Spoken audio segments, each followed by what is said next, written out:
Hamas की आखिरी जंग। हमास ने फिर मारे 15 इजरायली सैनिक।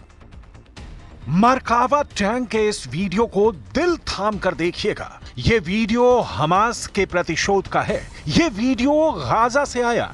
गाजा में हमास इजरायल को कितनी गहरी चोट दे रहा है,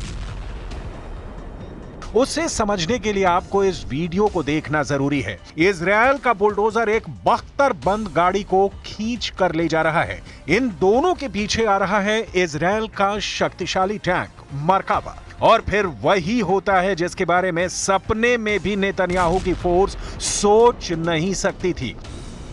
एक बार फिर देखिए।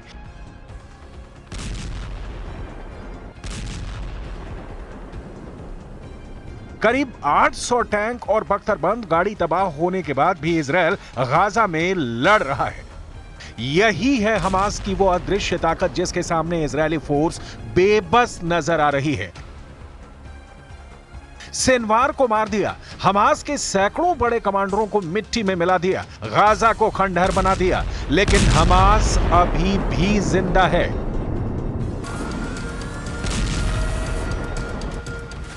और हमास का जिंदा होना ही नेतन्याहू की सबसे बड़ी हार है।